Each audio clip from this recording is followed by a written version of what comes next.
Oh, I think we can start. Welcome back, everyone. This is week 15, definitely a good week to be in. We're going to finish off our last week, then go into the final exam week right after. I don't have a ton of announcements, but I definitely want to start with you folks. Any questions you want to get off your chest right away?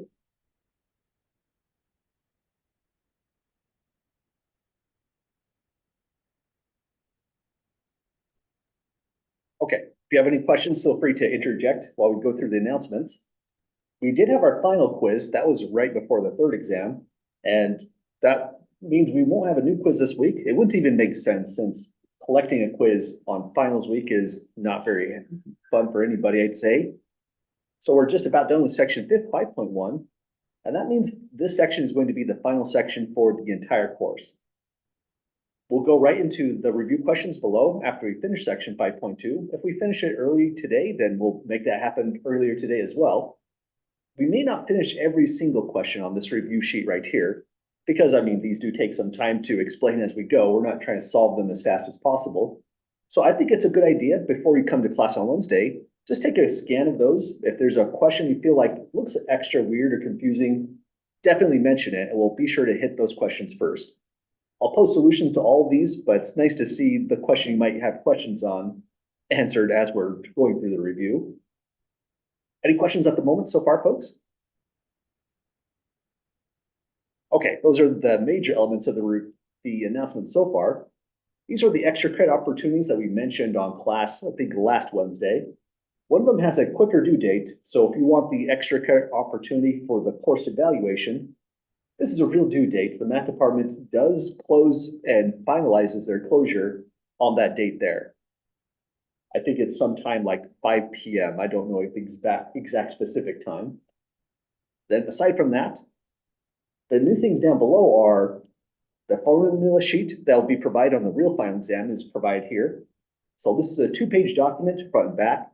I have the limit laws, quick table on differentiation formulas, properties of logarithms in case they're helpful. I'm not going to try to ask a bunch of logarithm questions. We've already gone through it on exam 3, but I feel like that's still a lot of good information to have there. And then anything with optimization is also presented down here as well. So these are some of the major formulas of the whole course. When you go to study for the final exam, having this available either printed out or just on a screen is going to be helpful. But what's more helpful is paying attention to formulas not on that sheet. Those are the ones we have to retain for the purpose of the final exam. As you're studying, it might be a good idea to have kind of 2 pages. 1 page the scratch you're working on. Another page, start collecting formulas that you notice that you needed while you're studying for the final exam and just write them down. That way you're kind of indicating to yourself, these are the areas where I need to focus on and retain a little bit more, and it'll be a big help.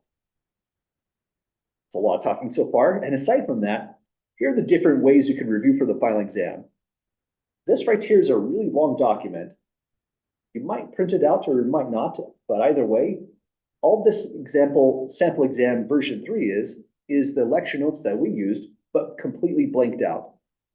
What I mean by that is I took out all the formulas, all the theorems, all the remarks and comments and things like that. These are the typical exam questions that could be on a real final exam. The question just didn't seem like it would fit. I just totally deleted it. So you might see like example 1, 2, then example 5 on some of these pages. And again, it's a pretty long document because this is the whole course. The way I would use it is if you feel like, man, maybe it's say a quotient rule product rule I really want to focus on, then just go down to product rule, quotient rule, try out some problems, and that'd be a great way to study. The solutions are posted. They're up there on the Moodle, and these are now those original questions. I put this on the very top because I feel like this is probably one of the more impactful reviews. It tells you the questions that we really solved, and these all are questions that could come back on a real final. Moving on through the other documents, there's a bunch of stuff here. These are your blanked out exams 1, 2, and 3. And this is a great way to solve or study for a final as well. You could take your old quizzes, your old exams, just put them together, and then go to these kinds of documents. This was the real exam. It's exact same stuff, all blanked out. If you could solve this cold, you could check the work when you go back to your real exam one. But if you could solve all these questions cold without the use of a book, notes, or anything at all, then you're on the right track for being prepared for the exam. So that's why these are all posted. Again, they're problems you've done before, but it's good to see them again. And going beyond that, these are the textbook problems. I don't know how famous these are for study. I don't know if famous is the right word, or how much use these get out.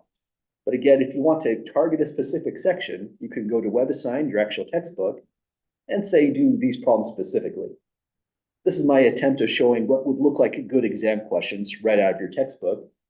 And they're mostly odd, so you can click on Show Solution to see if you're on the right track. And there's even more problems. What is this one? I'm kind of forgetting. I think this is the document that we had just available this whole time on the very bottom. These are additional problems. You probably have looked at some of these quite a lot, so they might seem kind of old, but they're still here. And if you want to take another look at them, they're available. It's at the very bottom because I feel like it might not be the most useful at this point. And this was a real final exam from spring 2023. We didn't get as far as we did that last semester. I think I'm going to blame it on the snow days and Valentine's Day that we elected to take off. But still, if you want to see what a real final exam looks like, this is pretty much it. You'll definitely see a question like this one. I'm just going to change the function. We'll have to calculate a derivative using the definition. You have to be able to interpret what a derivative even means and those kinds of things. At the very bottom, a question like this one is going to be, let's see, which one was it? Problem 13. This one is the one we didn't quite get to. This is like section 5.3. We're just one section away. If you decide to go beyond the course, what we covered, and learn section 5.3, then these are the problems that could get you extra credit points. But if you decide to just focus in on the problems that we studied, the final exam is comprehensive, ending at wherever we're going to end today in section 5.2. Okay, that was about 7 minutes of announcements. Any questions or comments whatsoever, folks? Yeah. Is there any answer to that final unlocked? Oh, there is an answer key. Let me put down a note just to make sure to post it. Yeah, absolutely. Thanks for mentioning that. So post solutions to final spring 2023. That should be enough of this posted for me to code it, and I'll get those solutions posted. Other questions at the moment?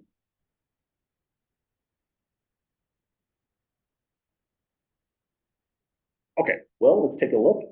Just as a reminder, there's 2 classes in this one class. That's always really confusing. I think I'm still getting used to it.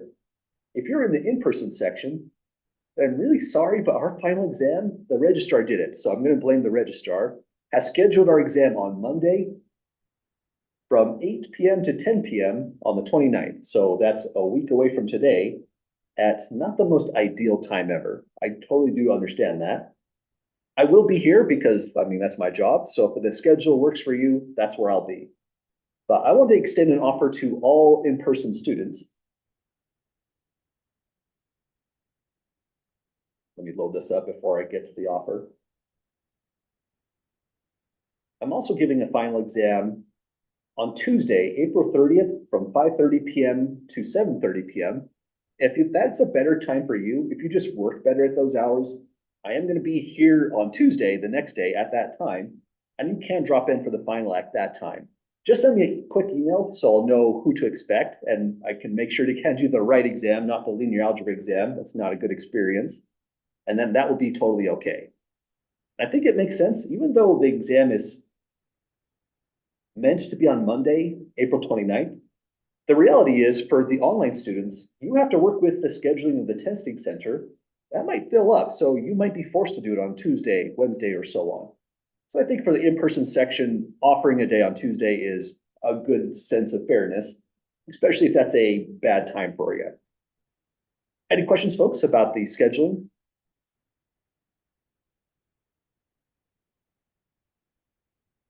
Okay, so for the online section, most folks who are in Zoom currently, I sent out an email to your ISU email address to contact the Pocatello Testing Center, but really same exact procedure as you did with exams 1, 2, and 3. Only difference is that this is now a 2-hour exam that we'll have to get through. But I'm not going to try to write a literal 2-hour exam. When it comes to these final exams, especially since of really odd hours, what I'm really trying to do is make an exam that's about an hour to an hour 15 minutes in length. So the additional time would be for you to check your works, convey your thoughts, and not feel like you're rushed through the whole exam. You won't be having to work every single second of the 2 hours. Your hand will get tired after a certain point. So there is extra time just baked into the final exam. It's not meant to be a really large and arduous one. Another thing that I want to mention on these final exams are there is a pretty massive extra credit opportunity. And it's this one right here. We talked about it last Wednesday, but let's talk about it again. If your final exam score exceeds your minimum score amongst exams 1 through 3, it will replace it. So that's my way of saying if you had just a bad month, a bad week or something like that, or if it's just an off day, you shouldn't be penalized so heavily for that. The final exam will make it up. But the reason I'm coming back to this is also to mention I did not curve exams 1, 2, 3. I almost never do unless something went really wrong. But I do curve the final exam. And when I do that, it's the curved final exam score that replaces your minimum scores amongst exams 1, 2, and 3. And the way I base the curve I put on the final exam is I'm looking at the average score for the entire class, both sections combined. The average score, say, dropped like 7%. I'm going to just decide that was a nasty exam, or maybe the class was doing it at a really nasty time. I curve the final exam score to bring the course average back up. So that's what my objective is when I curve on the final exam. Well, that's, again, a lot of talking. We're 12 minutes into announcements. Any other questions, folks, with any of those announcements whatsoever?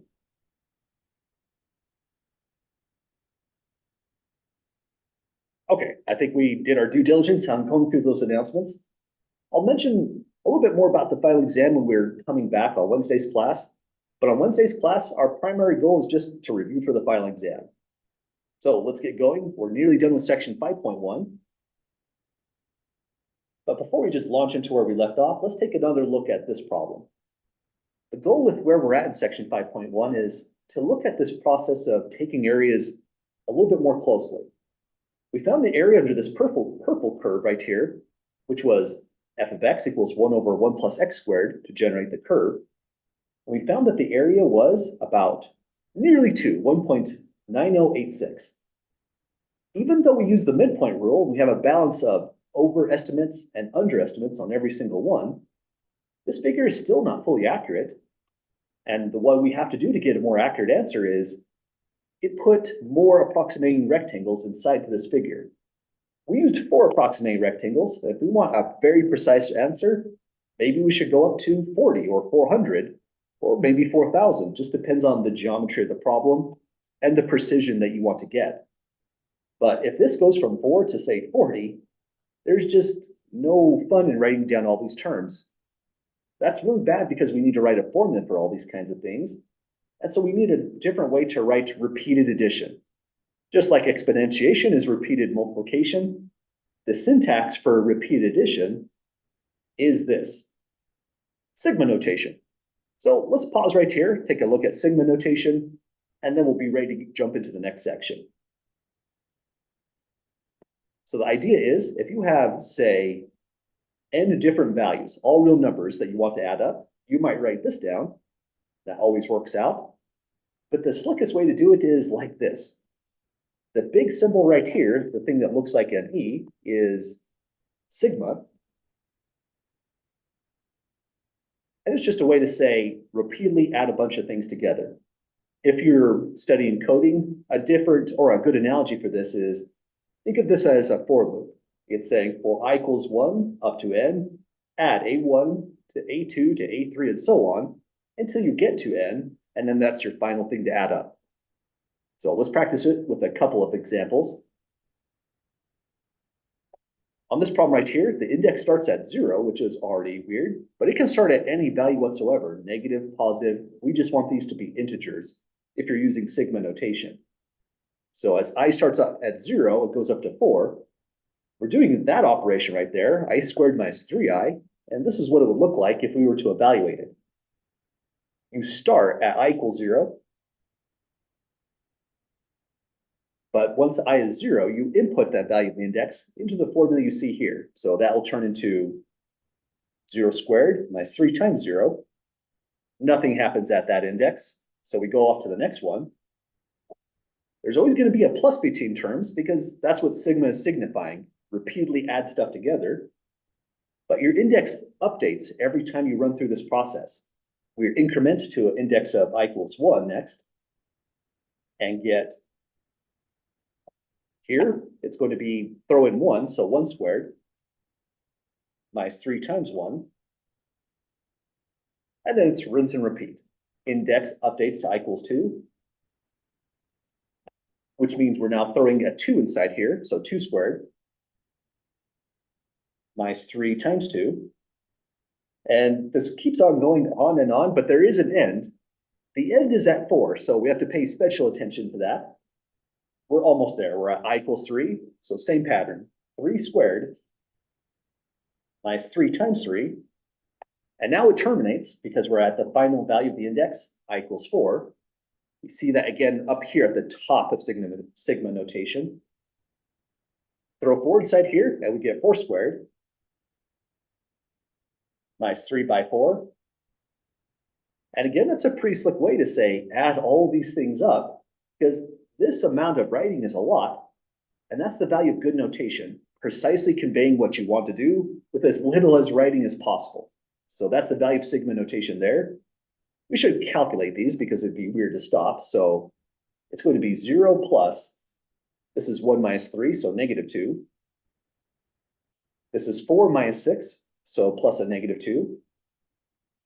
This was 9 minus 9, so plus a 0 on that one.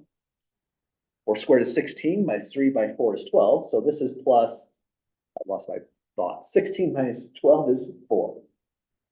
So the whole thing just becomes 4 altogether. Well, we did, folks. That's the end on that one. Any questions at the moment with sigma notation? Okay, I feel like I kind of messed up this one right here. We're not studying trigonometry in this class, so cosine is not the best example. How about we change the function? Let's make this one be something you're more likely to see. Let's put in square root of k, I was about to say minus 1. That should work out. That'd be a more typical, a routine example for this course. Let's put this in red just to signify that was one of those things I hate to do, but this was a quick edit. So we changed the problem. And same thing, but well, I guess something new. This one has an index that starts right at 3. So we begin by putting 3 right here. It's root 3 minus 1 plus, now we end up update the index to 4. So root 4 minus 1, update the index to 5 plus root 5 minus 1, then we stop because we have an upper index of 5 saying that's where the summation should terminate. This one becomes root 2 plus root 3. These are all in their exact most formats. I'll just leave them there as exact values. This one's the square root of 4, so plus 2. So in its most exact form, that's what the summation is indicating in part B. So again, that sigma notation, there's a little bit going on with it. It's kind of a curious notation, but the major reason that we're studying this is we just need a compact way to write our formulas when we're trying to find the area under the curve and the value of the subintervals gets larger and larger and larger, which we're absolutely about to do. Any questions at the moment with the sigma notation? Okay, so here's the major thing we wanted out of all of that discussion. To actually define the area under the curve, we can't take a finite number of approximating rectangles. What we need is to take the limit as n goes to infinity. N is the number of those approximating rectangles, and if you take this limit, it looks like this in ordinary notation, and then it collapses to this statement in sigma notation finally. This is saying the summation of all these approximating rectangles area as I goes from 1 to n, but n is changing in this limit. N grows larger and larger, which means the number of rectangles you see ever grows, it starts to look like a saw blade pattern coming above and below this curve until n gets so large that the resolution of this monitor won't show you the actual width of the rectangle. It'll look like what you're seeing here is just this solid blue area under the curve. That was what represents the true area. But to get there, to get to anything interesting in calculus, you have to take a limit. So we're facing limits once again. And that's what section 5.2 is going to be all about, looking at that limit a little bit more closely so we can finally develop the definite integral. So again, this was a picture where we weren't meant to do too much. We're just going to stare at this right here. This is our objective. But maybe one thing that's amazing about all of this is the right endpoint rule. That's why it goes x1 through xn. But if you do the left endpoint rule, as long as you're taking the limits right here, and then right here, and then right here, it was irrelevant if you were doing right endpoints with x1 or left endpoints starting at x0, you still get the exact area. In fact, these could be midpoints or any points whatsoever. Sometimes we just define the formula in terms of sample points. The sample points here, x1 through xn star, are just saying take anything in each one of these subintervals. And here, for example, from x1 to x2, looks like x2 star is a midpoint. It's midway in. But this one isn't. It's not a left point, right point. It's just something grabbed, looks like arbitrarily. And same down on the line. So whatever these points are, as long as you can specify them in a normal way so that this limit makes sense, the area is still exact. So the type of sample points is irrelevant. As long as you're putting the limit in, you get exact area. Well, that's a lot of words. Any questions, folks, so far? Okay, well, let's go to the last section then. Kind of shame that we had like 3 more minutes of discussion before we close this one out, but never makes sense to try to rush through this kind of stuff. So I think this one is saved. And now let's go to the final section of the class. Congratulations, everyone. I think it takes a lot of work to get to this point. Now that we're in section 5.2, I'm going to present this section more from the standpoint of really reviewing for the final exam at this stage. For the final exam, I'm going to kind of indicate what you would expect to see on a real final exam. And this is a potential question already. Example number 1. Actually, the real reason I put this example here is when you go to define the definite integral, it's a new kind of limit, like the last notes were indicating. And so example 1 is just a reminder that everything interesting in calculus comes from a limit. So let's start off with this reminder on example 1. We're trying to write down an equation like this one in the form of a limit. And the best way to start is just by writing down the formula. The derivative of f at x is always, well, there's a lot you could say. It's equal to the slope of the tangent line to the graph of f when x at the point x, f of x. But if we want to actually calculate it, it's this way. The limit as h goes to 0 of f at x plus h minus f of x, all of which is divided by h. So this was the original limit of the difference quotient that defined the derivative over here. So if we're writing out this equation, well, all we're doing is we're taking the 3 and we're putting it in where x is. So f prime of 3 equals 9 just means limit as h goes to 0 of f of 3 plus h minus, so I put a 3 here. It also goes right here, so minus f of 3 over h equals 9. So the left-hand side is the derivative at 3. And, well, there was an equation, so I just put it equals 9 to complete that equation. So again, everything interesting in calculus comes from a limit. The derivative, continuity are the 2 big ones, and integration is the 3rd one we're looking at now. Any questions at the moment with that review problem here?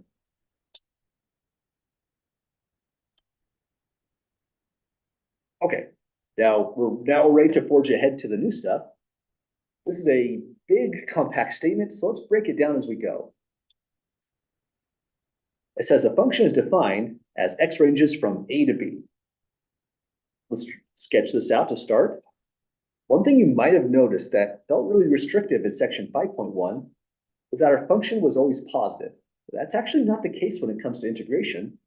Let's make this function be positive for some values and negative for others.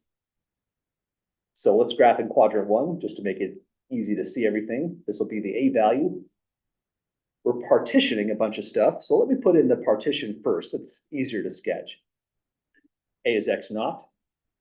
This will be x1, x2. This will be b or n x3. So I'm writing down a picture for just n equals 3 in this problem. And let me expand this just a little bit more. Expand it down. I forget we're allowing it to go negative, so I need a quadrant 1 and 4 on this thing. So f is a function defined through a to b. Let's start it up here and allow it to go negative like that. So this is definitely a weird looking curve. We have positive area in this location, negative area in this location. But having curves like this is important, especially when we look at our very first application for areas. That was this one here.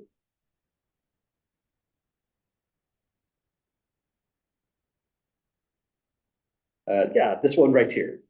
This was a velocity graph right here. And when we found the area under this velocity graph, we were getting a total distance. This distance was positive because the area was positive. But now when you have positive area and negative area, in an applied setting, this is what it's saying. If this is time, then already right here from A to this location, that's positive area, meaning the vehicle is moving in the forward direction. Then something changes. From here, area is negative. The negative area is going to mean the vehicle or whatever is traveling is moving in the reverse direction.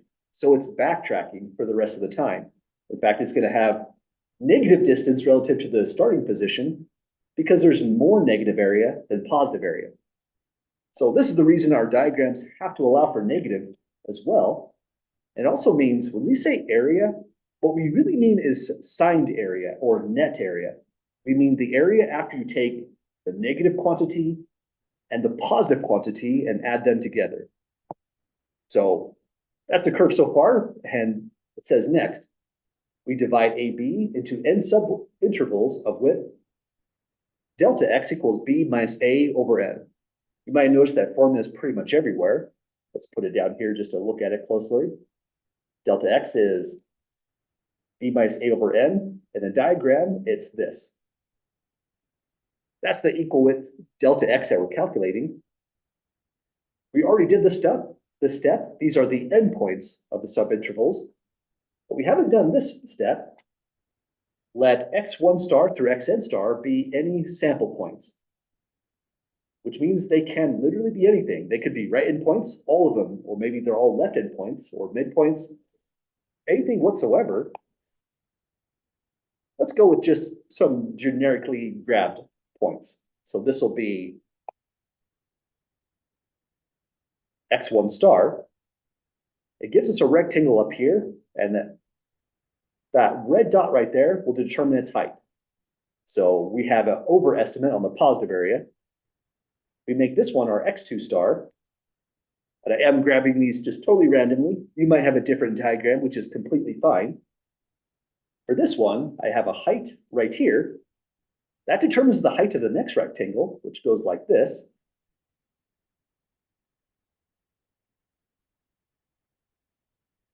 And now this is negative area, and also an overestimate of negative area by quite a lot. And final one, we'll make it look like a midpoint, although it doesn't have to be. x3 star, go down till you hit the graph way over here.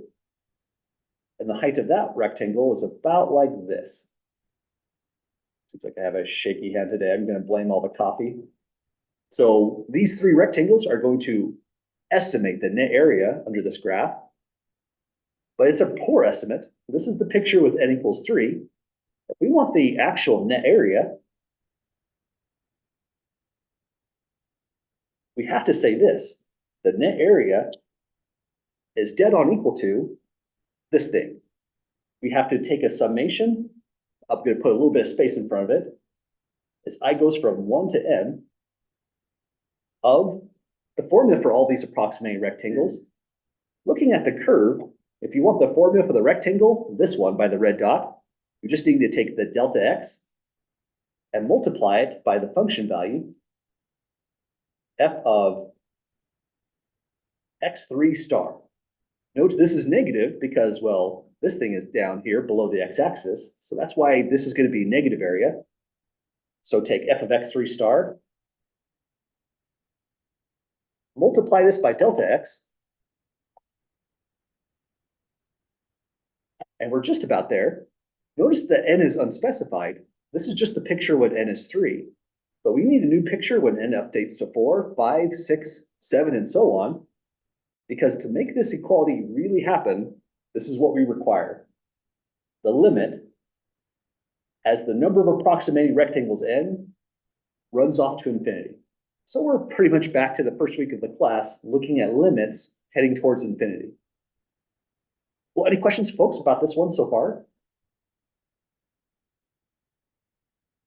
Okay, I can't calculate this neck area directly. I don't have the original function f, but what we can say at least is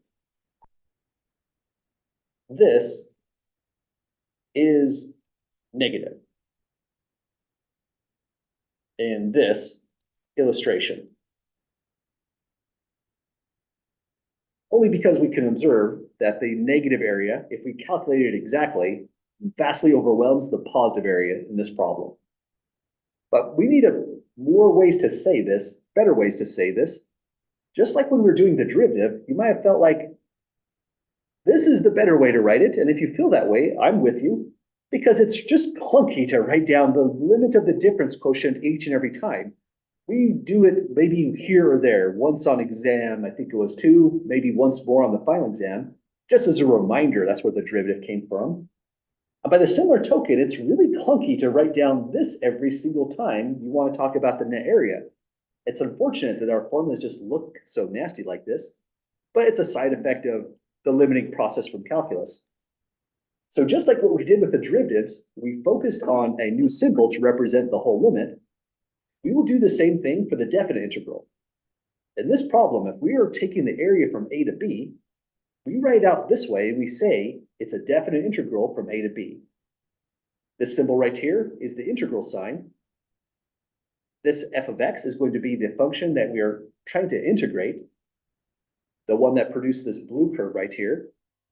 And the dx, well, that's just notation. It just reminds us we're taking the derivative with respect to x. It comes from the delta x right here. But again, this is what the notation is for that entire thing. We'll paraphrase and say equals the definite integral from whatever those values happen to be. Let's just call it a to b. Notice how we put these in. We put the lower limit in first, a.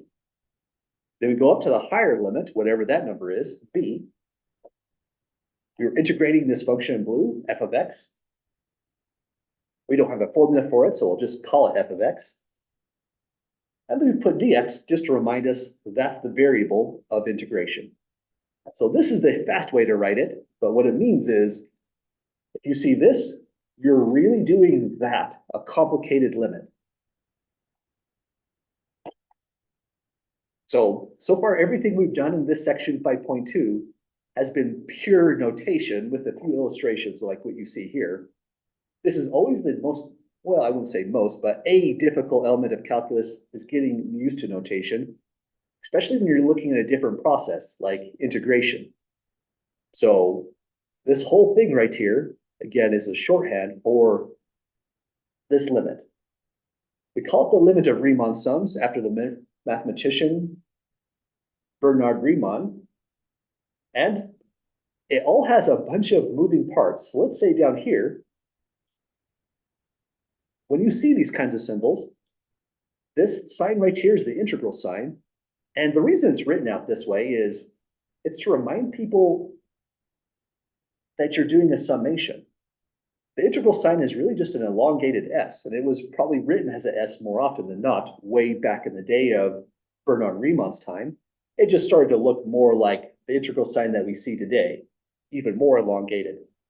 But he was just trying to remind himself, you're adding up, summationing infinitely many different rectangles. So that's where that symbol comes from. Thanks to Bernard, we're always using that symbol to indicate a definite integral. That's the integral sign. Lower limit of integration is A, upper limit is B. I think I might have misspoke a couple times and actually said that in section 5.1. But this is something that gets referred to a lot. You ever read the book and it's referring to the integrand, it means this.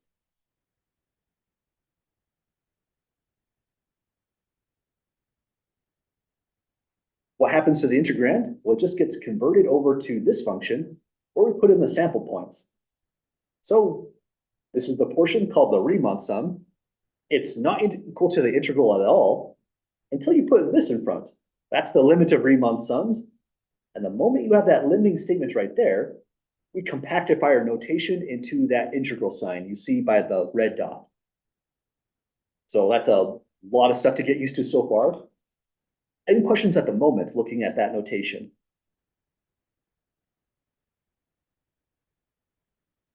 Okay, what we need now is a classification of functions for which this limit actually exists. We know from our training in chapter 2 that if you write down a limit, it might exist, it may not exist, it depends on conditions. So when this limit exists, the reminder for that one is it was all about this section.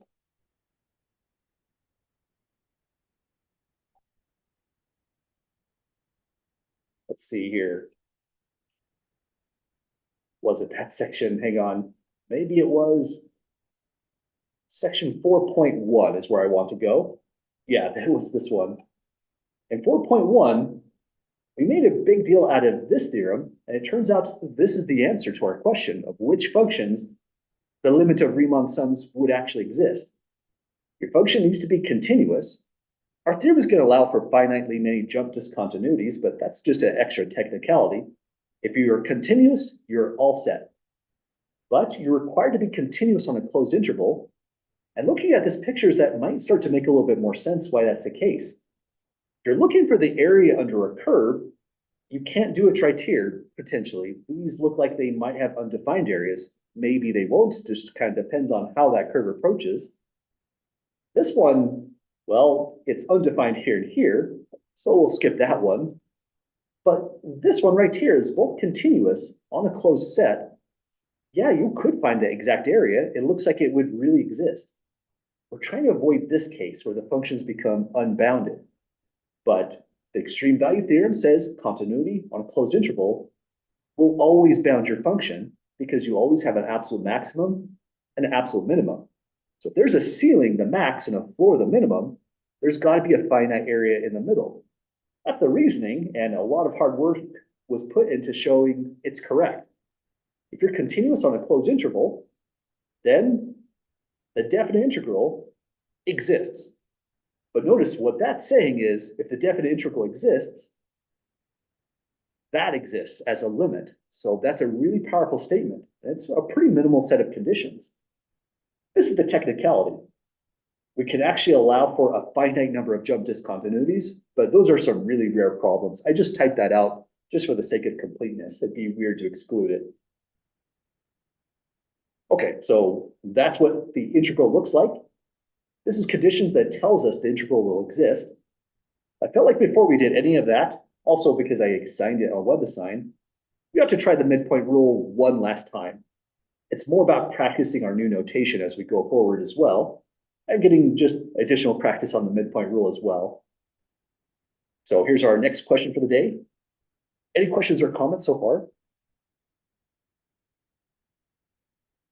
Okay, so I have the whole statement of the midpoint rule here. It's not written in the most compactly way on this stage, but you know, if you're doing the midpoint rule by hand, usually you're sticking to a very few number of terms. Writing it out this way is more natural. We're just using 4 terms. But if you're already a beta sigma notation, here's what it would look like. This specifies how to calculate all these things. Let's give it a try for that function. F of x equals x e to the negative x. This is what we would call the integrand. Again, this problem is more about absorbing the notation and our new symbolisms. So let's put this in. This is the integrand. We have limits of integration. This is the lower limit. This is the upper limit. So let's call these lower and upper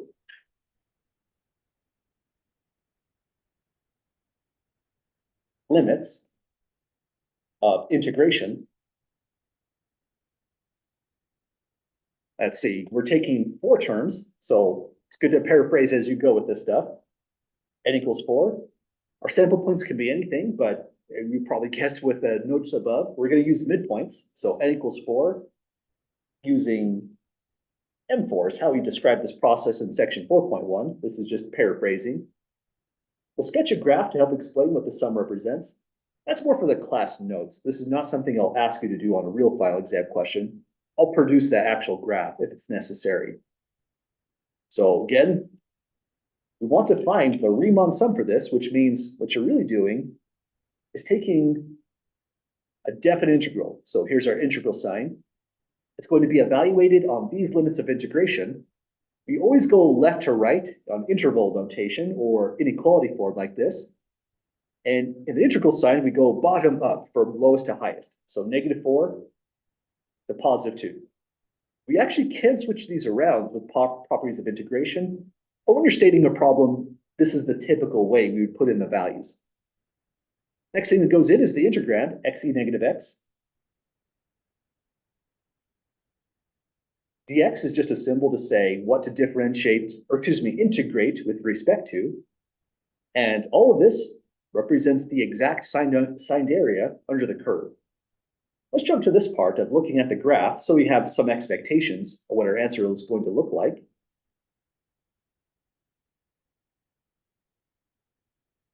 So first put in the integrand, f of x is x e to the power negative x. We always want to put the domain on these kind of problems. So this is going to be -4 less than or equals to x less than or equals to 2. And here's our curve. It's exponential, so this is a hard one to actually capture nicely.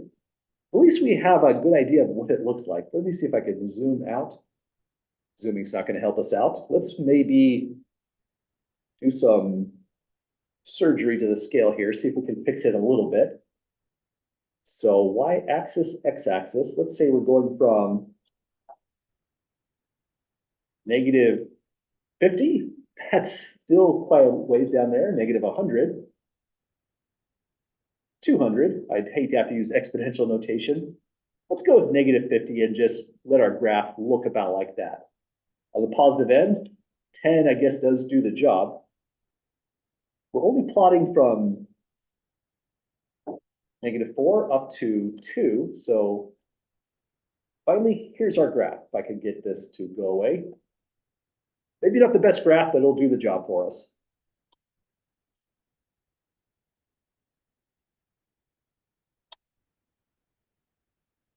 Definitely a challenging one to get a good picture on. I'll let it go about like this. So back to our document.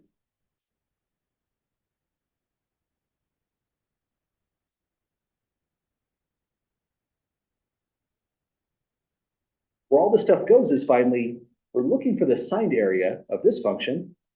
We're going from -4 up to +2.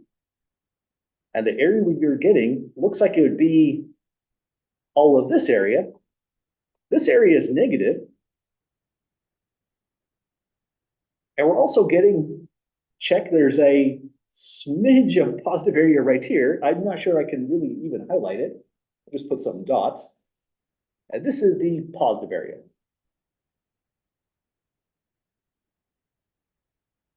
But what this graph does tell us is our answer has to come out negative. There's just no way we're going to find midpoints that gives a positive area when this is the only contribution. So at least just by looking at a graph, we have a set of expectations. On a real final exam question, again, the graph will be produced. So when you go to calculate your answer, you can see if you're in the right ballpark. Okay, so all I've done is notation, nothing much. Next thing we're going to use is the actual midpoint rule. Here it is starting about right here. Let's say this is approximately equal to M4. That just reminds us what we're doing. Now that we have M4 on paper, the motions we go through is we calculate delta X first. Green, because it reminds us it's all about the limits of integration. Formula is always B minus A divided by N. B is the upper limit of 2 minus lower limit A, -4. We're dividing by 4. So this is 6/4 or 0.5 altogether. So now, let me try again. 1.5 altogether. It's awful to get the arithmetic off when you're doing calculus, but it happens. Once we get the delta X value, the next thing we need to do is start looking at what the midpoints are. But confusingly, to get these midpoints, like the formula indicates, what you really need are the actual values of the partition, all the endpoints for the approximating rectangles. So xi minus 1 xi, that doesn't really help us. What we want is x naught. X naught is the lower limit of integration, -4. Then go to x1. All we're going to do is add delta x to get every value. So add delta x. Doesn't hurt to put that in the notes. And let's see, from -4, add 1.5, we'll get a -2.5. And just repeatedly add those values. X2, this will be -2.5 plus 1.5, so -1. -1 plus 1.5 is 0.5. Here's the check. Add 1.5 to x3, we get to a 2.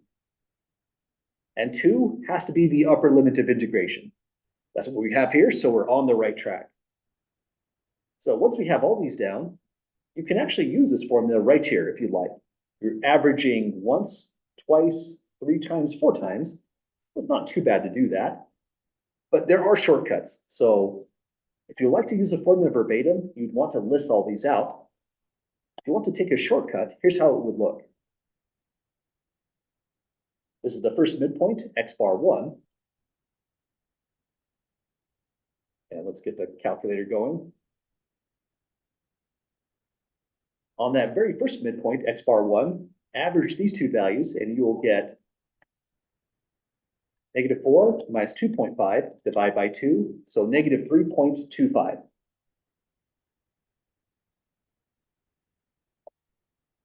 Once you have your very first point down, you can average the next ones, but what I would suggest is do the same trick right here that you're using to get all of the endpoints, x0 through x4. If you add delta x to these values, you're going to get all of your midpoints. So let's go plus 1.5. That's adding delta x, taking us to -1.75.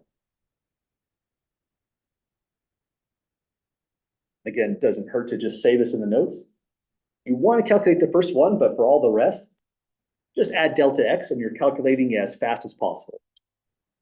In your calculator to get x bar 3, this is what you'd want to do. To leave it just as it is, go times 2, and now you're adding x bar twice. Or excuse me, delta x right here twice. So x bar 3 is -0.25.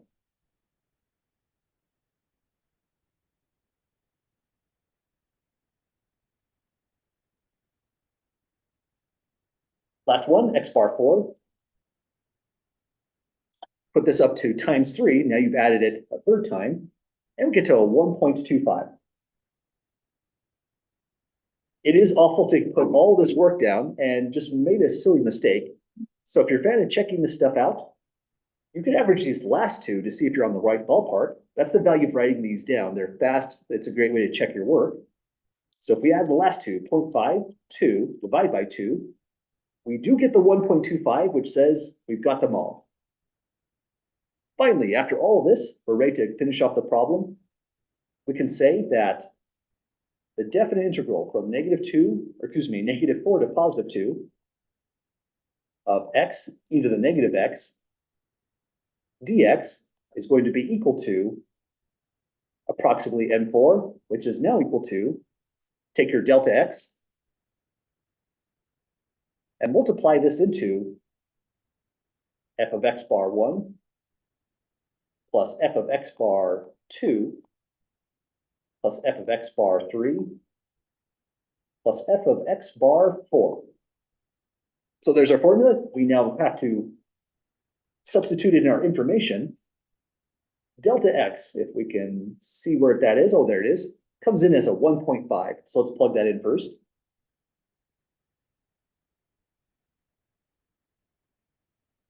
Going to multiply f at x bar 1. But you know what, let's save some time. You could put f here. I think it's a better idea to just recall what f of x was. It's that function. We'll start actually plugging these things into the actual integrand. X e negative x, plug in this first value by the red dot. It'll be negative 3.25 e to the power of positive 3.25. Then we go plus, rinse and repeat. Same thing with this one, negative 1.75. It goes into two positions, this x and this x, where it flips the sign. So this one is going to be negative 1.75 e to the positive 1.75. Then next, negative 0.25 e to the positive 0.25. And here's the last one, plus 1.25 e to the power of, that one's now positive, so the pattern has switched. It becomes negative in the exponent, negative 1.25. And if this was a real final exam question, I would give all of the credit if this is on paper exactly as is. You still want to calculate it because you'll have a picture and you can tell if your answer is right just by jamming it into your calculator and getting a numerical value out. But if that's right as written on a real final exam and you're short on time, skip the calculator part. This is all I want. That's the calculus. I'm never as worried about your ability to just throw things into a calculator in a timed exam. I understand that's not always the easiest thing to do. But let's give it a try. And actually, let's do what we did before. We can put it in Desmos, but we don't have access to Desmos. We have calculators like this one, or the better calculator, the TI-30X2S. Although we can't use graphic calculators, at least this one looks similar to your input. So let's try this out again. Uh-oh. This would be a weird time for the calculator to just decide not to work today. How odd. Well, we're not going to use that calculator today. We'll have to use the TI-30X2S or something similar. Sorry, for some reason the technology just decided today's the day it's not going to have it. So you would have to type that in about like you would see. Looks like I am going to be using Desmos on this one. Sorry for that, folks. Let me know if you're getting a different answer, and we'll try to diagnose. First thing to put in is 1.5. Then a parenthesis, and very carefully start typing these things in. Negative 3.25, then e to the power 3.25, then minus 1.75 e to the power of 1.75, minus 0.25 e to the power of 0.25, plus 1.25 e to the power of negative 1.25. So I am getting a negative answer. That is heartwarming. That means we're on the right track. Altogether, I have negative 140.77.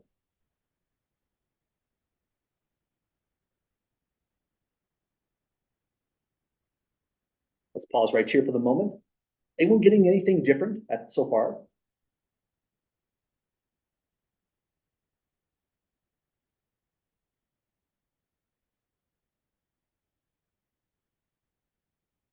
And maybe for a slightly different view, I didn't expect to have to use this today, but it's here, so we might as well take a look at it. If you're plugging in your work into something like this calculator, it would probably look about like this.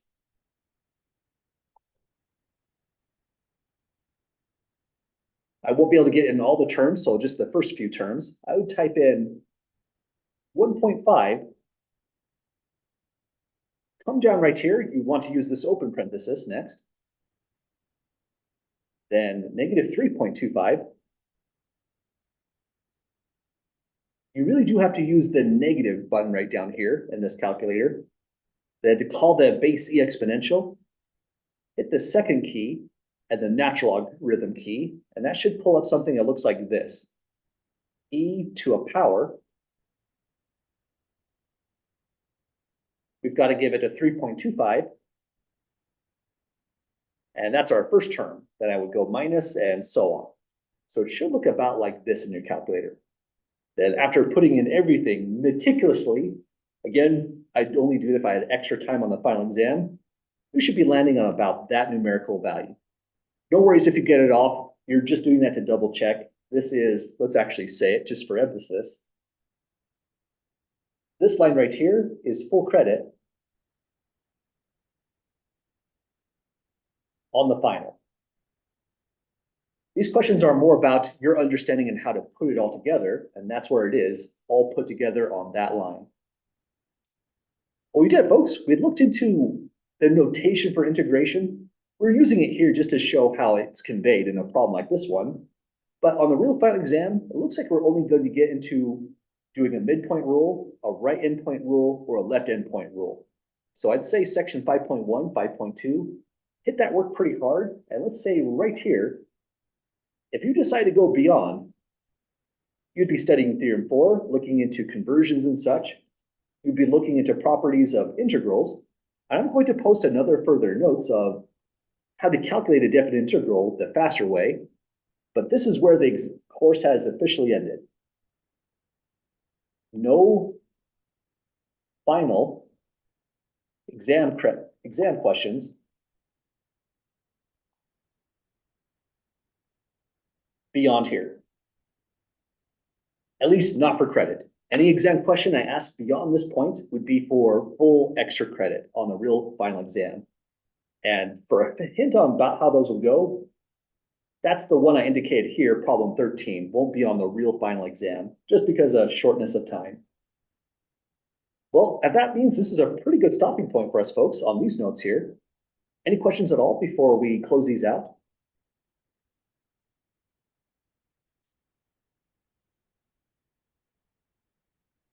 Okay, now I have a very important question for everyone in the class. We are right here, the final exam review questions. Should we open it up and give it a start? So I'm in class saying yay, let's go for it. So classes where the first responders here, let's take a look at the final exam questions. I won't take us past too far. We'll stop at a point that makes sense. But this is my attempt to show you about what would qualify as a good final exam. I have it here as a Word document. And just like with all of the other notes, I'll post the solutions under here to every one of these problems, the ones that we do in class and the ones that we didn't get to. And another reminder, I will post the solutions to this final exam as well before we come back to Wednesday's class.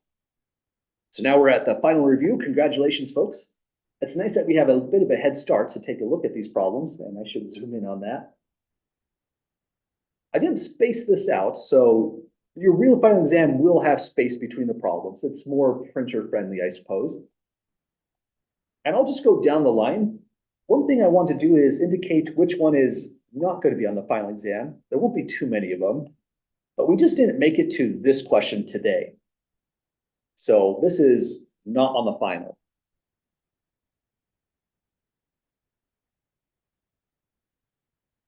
In fact, that was our next question, but we're not going to try to rush it to make sure we do those. However, Part A and Part B can be questions you would see on a real final exam. So let's take a look at these. If you have a statement that says the function f is continuous at 2, that is a limit statement. And the way this one goes is, recall it's all about direct substitution. If you see this question, it can be confusing, but this is all you have to write. The limit. If we're talking about continuity at x is 2, then it's the limit as x goes to 2 of the function f of x. And we said the function is continuous.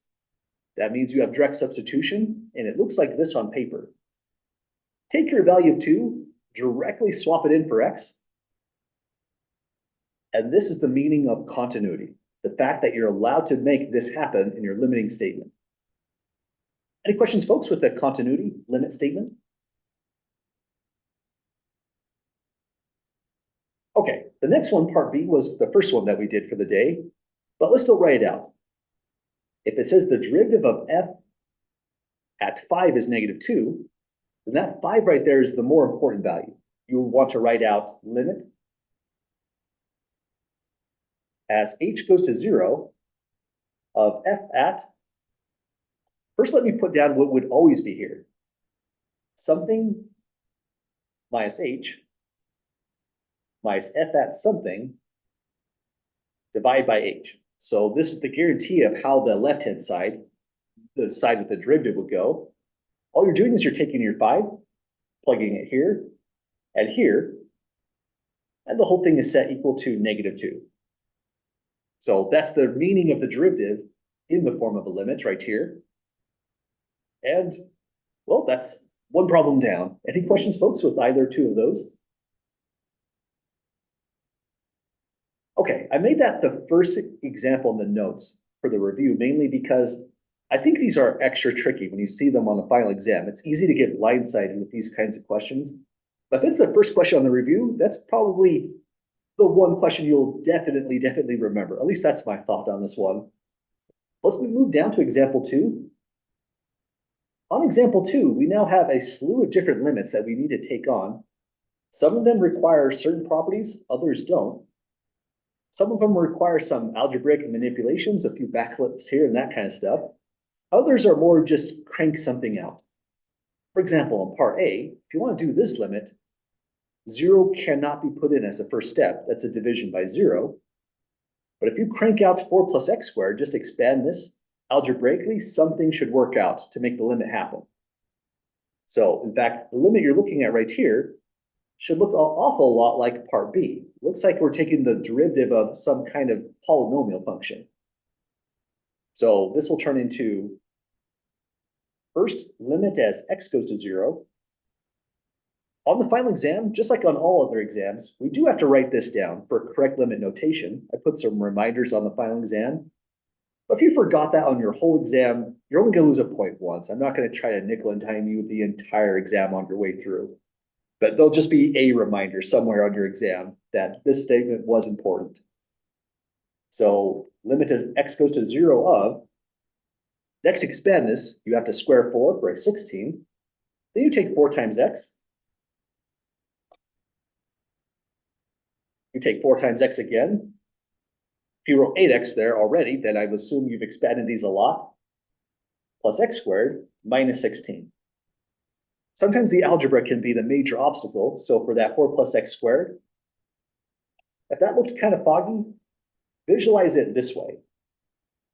Once I get the plus symbol correctly, all I was really trying to do was FOIL this out, but the pattern is so apparent that you get the 4x's twice.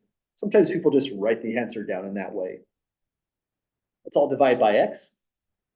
Next, we have some cancellations. Let's make this our cancellation color of the day. Positive and negative 16s are gone.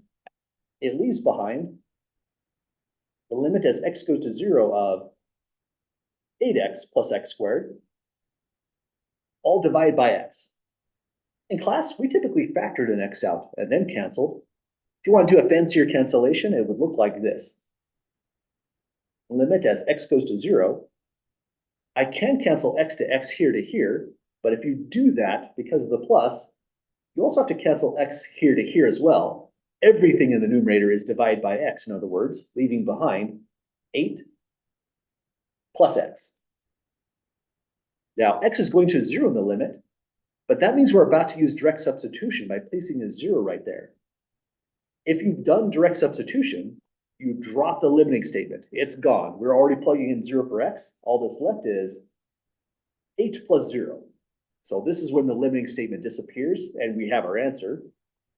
We do have to simplify these things, so that thing adds up to 8. So that's the evaluation of this limit. This is one where you just kind of follow your nose, crank things out algebraically, combine your like terms, factor or cancel appropriately, and you're on your way. Notice they're mainly algebra problems in a real sense. Any questions at all, folks, with our part A? Awesome. So part B goes totally different. It's kind of remarkable. The difference is this function in the variable x was not continuous at x equals 0. That's why we couldn't plug it in. But looking at this function, it's a whole different situation. This one is continuous. The reason is it's a composition. The inner function is a polynomial. That one's continuous for all x's. The outer function, the base e exponential, is also continuous for all x's. And when you do a composition of continuous functions, they stay continuous. So we're just going to do this. This is our property for continuity. You take your 2 and you plug it in, getting that. On paper on a real example, this is what direct substitution looks like. Take your 1, plug it in. We don't need a limit statement because we're plugging in the value x is 1. We get e to the power of 1 squared minus 1. This is just e power 0, which is 1. The answer of 1 and the limit tending towards 1 is just a coincidence. Our output could have been anything, depending on the function. So again, these limit problems can be kind of sketchy on a real final exam. And it's because we have to spot what section did this really come from? What is the actual approach?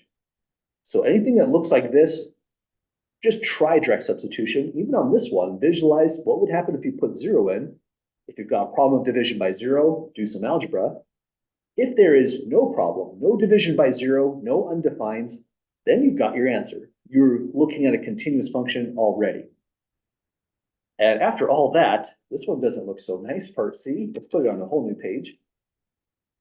The thing to pay attention to on parts A and B is we were heading towards a finite number, 0 or positive 1.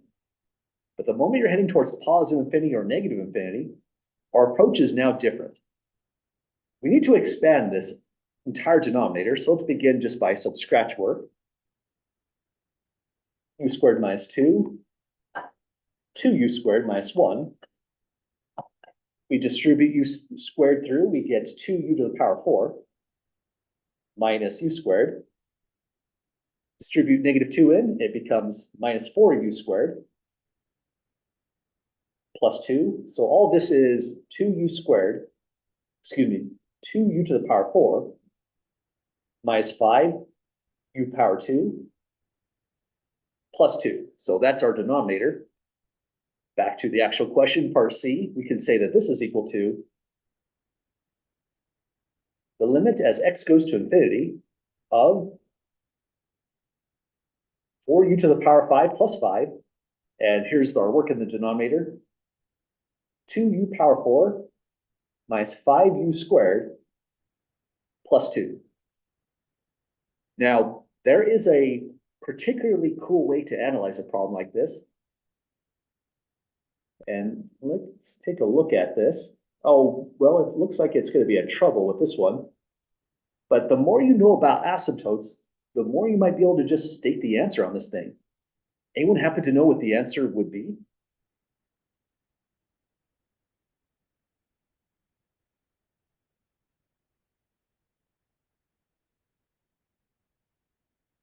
It's kind of tough, but let me give you a hint. If x is going off towards infinity, it's becoming unbounded in the numerator. This thing is growing large, and it's to the 5th power. The denominator is also growing large, but if it's of lower degree, just to the 4th power, it's almost as if it doesn't matter. This is what is going to control everything, and my claim is that that equals infinity. If you put equals infinity right here on paper, I would accept that as an answer because I'll just assume you know about the horizontal asymptotes of rational functions. But if it's a little bit foggy, this is where our author's method really does shine. Here's what the process would look like on this type of limit. If you're going off to infinity, then look towards the denominator. The most important term is u power 4 because it has the highest degree. So u power 4 has highest. I'll just say deg for degree, and you only look to the denominator each and every time. Once you've found that thing, you now take limit as x tends towards infinity of everything will be divided by u to the power 4. Every single thing, numerator and denominator. So it's 4u power 5 divided by u to the fourth power, 5 over u power 4. Do it again in the denominator, and it's okay if you simplify as you go. I'll show the paper trail in the notes. So if you put down 2, that's just fine with me, but I'll show 2u power 4 divided by u power 4 minus 5u squared divided by u power 2. And if you're wondering what's going on with this red dot, I think towards the end of the night, it just gets a little bit buggy. It seems to just follow my cursor for no apparent reason. But we get through it. Plus 2 divided by u power 4. Phew, we got it. So the reason you would do all this is because if x is tending towards infinity, then all these kind of terms are going to go to 0. The ones that have a u in the denominator. The ones that still have a u left in the numerator after cancellation, those are the ones that are going to survive and affect the limit. So let's write out this step just to simplify. Limit as x goes to infinity of 4u plus 5 over u to the power of 4. That's our numerator. Our denominator is 2 minus 5 over u squared plus 2 over u power 4. While we're looking at that, I did want to show one more thing in Desmos just to convey why we took that step. That's always a very good question. That's a lot of algebra we're looking at. The purpose to all that is every one of these functions that still has a denominator are essentially this. Let's write out, say, this one. Y equals 5 over x to the power 4. The notable thing about this function, and any one that still has a u in the denominator, is that if x is getting really, really large, you're heading in this direction, and it is going to 0 in the limit. Notice the second coordinate's at 0.001. We can make that as small as we want by making the first coordinate, 7.63, larger and larger and larger, which we're allowed to because x is heading towards infinity. All of that is to help us say, this goes to 0. I want to use a different pen, one that looks like a cancellation pen. That goes to 0 in the limit. So does this one and this one. The only thing that survives is this portion. But we have a function for u. That's a linear function that goes more like this. This one heads off to positive infinity in the limit. It just gets larger and larger and larger without bound. There it goes off onto the curve heading this way. Because this one didn't have any denominator surviving, it finally tells us that limit was infinity. These are all the official steps, and they are good steps because there's 3 different situations here. The numerator won on this problem, but there could have been a tie, or the denominator could have won. But if you spot this, that power's higher in the numerator, that's a foregone conclusion, and you don't necessarily have to show the steps. Well, we did it, folks. That's that limit right there. Part D is going to use some other method, but any questions so far with this one? Okay, we'll leave this one as the last one for today. We'll come back to part D on Wednesday's class. If you're curious on how it goes, it looks like this is going to be factoring of some kind to get us through. Then on Wednesday's class, our goal is to finish as many of these as you see down here as possible. Let me know if there's one you definitely want to take a look at, and we'll absolutely cover those questions in class. But have a great night, folks. That's all I have for you today. One more to get through and a final exam, and we're just about there. Congratulations on getting this far.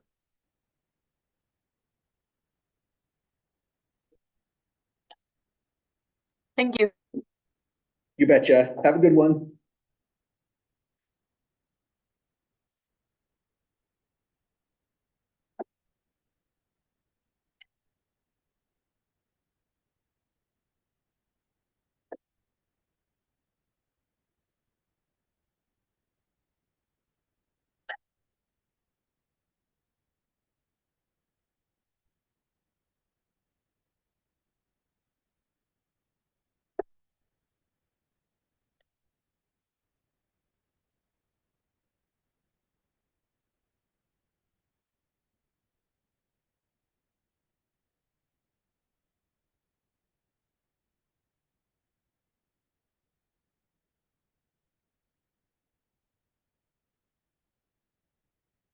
Well, that's amazing. Just a little bit of dusk still.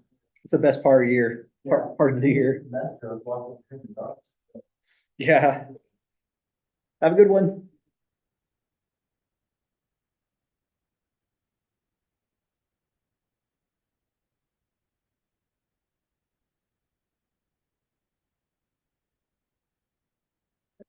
Have an excellent day. Thanks, you too.